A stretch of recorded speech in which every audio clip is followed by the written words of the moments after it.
Hi, welcome. In this video, I'm going to be continuing my discussion by way, again, of understanding the role of control and influence, how it's reconciled by way of a intentional interaction-based method. Again, versus, what is popular, what's out there. Typically, again, I talk about learning. Okay, so how trainers apply learning theory. Okay, by way of motivating dogs, and here's the thing I understand, motivating dogs to respond once a relationship problem is already underway. See, understand that is the problem, is that once a relationship problem is underway, it changes everything.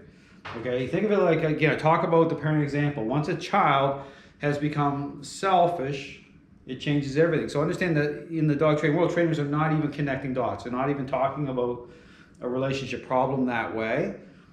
Behavior itself, the word behavior is, I mentioned this on some other videos, is misapplied, okay, within the framework of superficial responses, how these trainers are motivating these dogs to respond in a very superficial way. They're using that word for the dog to, so another behavior will likely occur.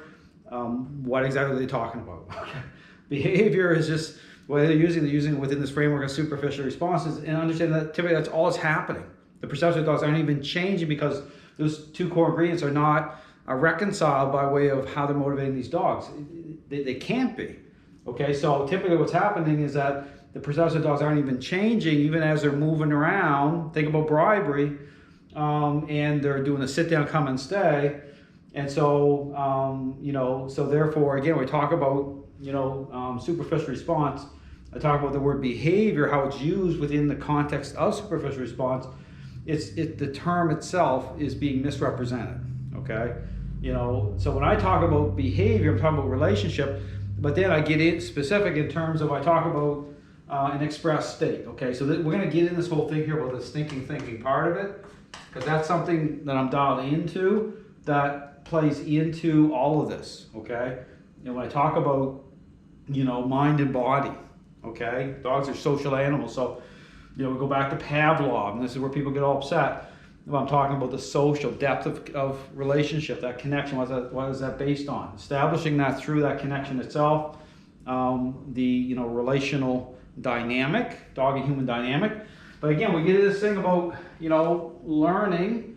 Okay, I talk about the dog training world, how that idea is applied. It sets up tremendous problems based on a counterfeit picture within the framework of response for so many dogs and owners. So there's a learning part of it, okay, applying that way, motivating dogs.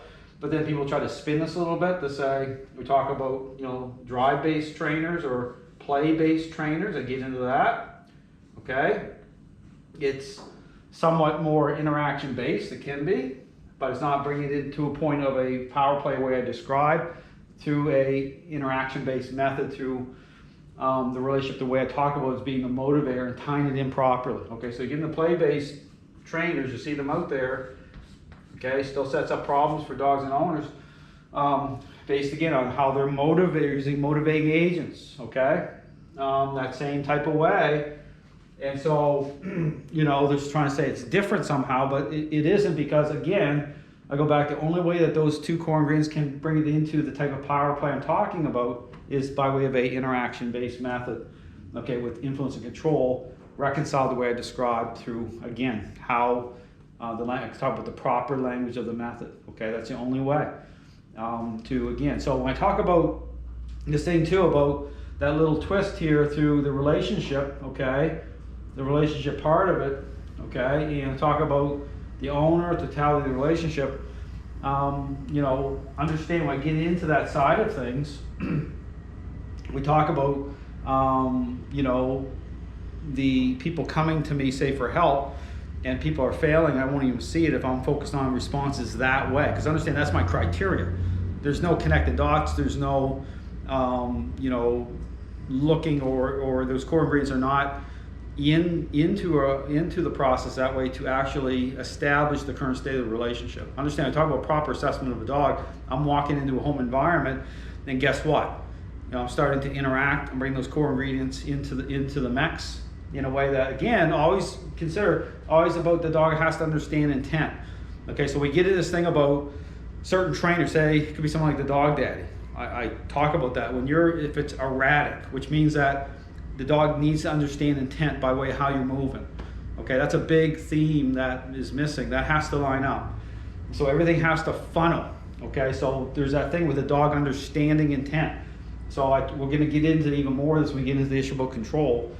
But that's something that has to align. It needs to align for the dog, for the level of challenge to be at the lowest possible level, but based again on following the right path. You could say, and this is the problem, you engage certain dogs, even 1 percentile dogs. If I go in there using treats and motivating these dogs the way these trainers are doing it, it's very deceptive because these dogs are moving around and certain concepts are applied, gaining agreeableness, and then someone's going to get, the dog's going to bite somebody. The relationship isn't actually improving at all. Okay, but within the parameters of how you're applying this, it'll look a certain way, say within the training environment, and then kaboom. That's why when I talk about free will or free choice of the dog, get this thing about free will, about choices. Okay, this is where the problems are there, because you have to apply critical thinking here when you consider the issue about free will. Okay, so if you remove those core ingredients, influence and control, and the dog is free off leash, moving around for treats or whatever, absolutely that dog is making that choice to, say, do a sit for something that they want, right? And you will assume that, oh, that looks great. This is why when you get a dog on the leash and you start to, assert influence and control in a reasonable way, right? Say you want to get the dog beside you on the walk, you'll see challenge start to rise up. Okay, it's like, okay, what's going on here? And then again, guess what? And then this is where I get this thing about the stress levels of the dog. Okay, where, and you'll see this. Pay attention to some dogs, especially some dogs, really young dogs, when they're gaining a lot of control in the relationship, because it starts at the beginning. Okay, so that's just inherent to dogs. It's like part of their genetic makeup. Okay, strength and weakness coming through the relationship that way. Dogs are nature driven. So, when the stress levels start coming on, say if you're dealing with a really high drive dog, a dog with high level social need, a really young dog, you'll see these dogs spin and scream and act like you're murdering them over just the slightest bit of control brought onto the dog with a leash. Any trainer out there, pay attention to this, and then ask yourself the question. This is where you get into this stuff. Am I doing something unreasonable to the dog? Does the dog understand intent? And you'll check those boxes. You say, absolutely, but why is that dog stressing and going off like that? I'll tell you why, right? Because that dog's already gained an incredible amount of control in the relationship. Typically, the owner is going to be more emotionally connected to that dog. And that dog, because it's younger, is going to be under even more stress. And that dog, you'll never fix it. Okay, people will try everything and they'll feel, and this is the loop, the cycle people get into, they put more emotion onto the dog. It's like that endless loop of emotion, and then that dog wants to connect with certain people, avoid other people. So you get into, once you understand the dynamics here, this is where we get into this issue of the thinking side of things. When a dog starts to gain control in the relationship, everything starts to become a supply source. You pay attention, talk about narcissism, right? You pay attention to the dog's head pivoting and the level of fixation and investment. This is something that I talk about balanced dog trainers. They're not dialed into this reality at all. Okay, this isn't even part. So when I start talking this way, most trainers don't get it. They need to, okay? Because the role of influence, I talk about the role of influence, its role through, again, a very specific intercepting an expressed state. Okay, intercepting, controls manifesting, and you'll see it. The dog's, head will start to pivot. They'll start to invest. That's thinking. Okay, and this gets into this issue about my baseline thing, control and influence, right? Because understand that this is the part of the reveal. Okay, this is why when you bring a dog under a leash under a certain level of control, and the dog has control in the relationship, they start to fight that. Okay.